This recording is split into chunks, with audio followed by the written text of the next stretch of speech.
It amends, as Senator Zavani pointed out, one clause, which is not be eligible for appointment in the public service.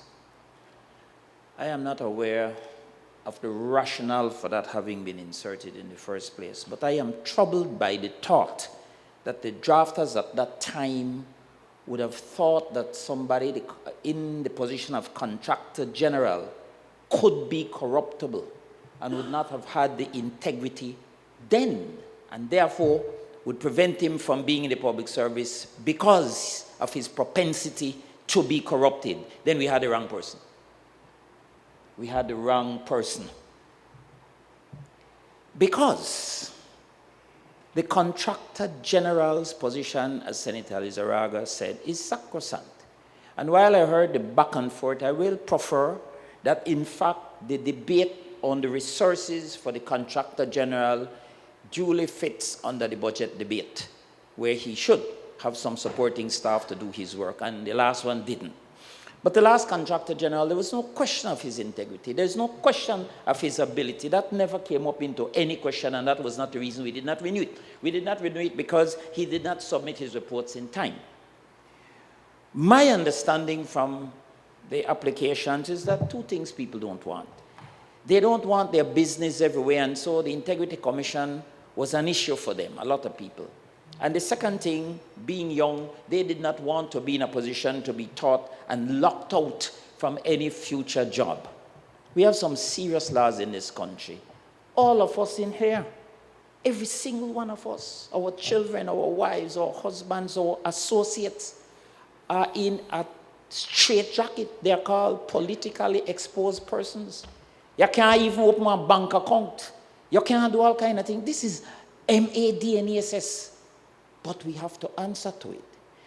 But if we are going to construe this amendment as being opening the way for a person to enter the public service later on and be corruptible or has the propensity to be corrupted, then we would have had the wrong contractor general from day one.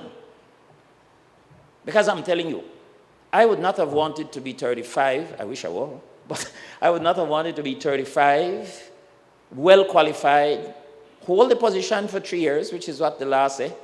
Maybe government changes and then they want me as contractor general, so I don't get renewed, fine.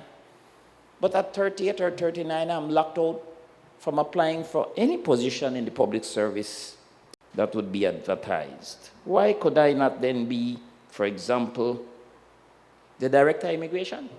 Why could not I be Foreign Service Director? Why could I not be the Chief Engineer? Why could not I be the Solicitor General? Last Contractor General was an attorney and he was an engineer, well-qualified guy. Why could I not be any of those positions? Because I had previously been the Contractor General, so I am now looking for a job in the private sector, which I may not have. Do I not have a constitutional right to get a job anywhere I can get it? And why would we have within a law a punitive measure which anticipates beforehand? I have a major problem with that. And so I saw the amendment as simply removing that restriction which would say to any young person who believes that he or she, one, is well qualified, two, is a person of high integrity, etc. All of that is in the act, you know. I forgot all of that first. All of that he has. But there's this codicil, this thing that says, you know what, when you're 40 and you retire from here, that's it for you. You can't get no other job. And then we might be desperately looking for some people. I know an engineer in the Ministry of Works who's a man of the cloth. He's a very decent, respectable reverend. Pastor Rock, why would you lock him out? Why would you lock him out? Why would you suggest that, oh, if he becomes the contractor general, and he's young too, you suggest he becomes the contractor general? It's just an awesome job. Let me turn it around and say to you, many governments, maybe, would not want the contractor general ever back in the public service. They would not want him back in the public service because they'll say, well, when you're a contractor general, you never work with we. So we know why we give you no job. The other way around. And so I don't see the amendment as being deleterious to the need. And I conclude by saying, Senator Salas and Senator Lizarraga, the issue of support for the office, quite frankly, is a budgetary concern. I move the question.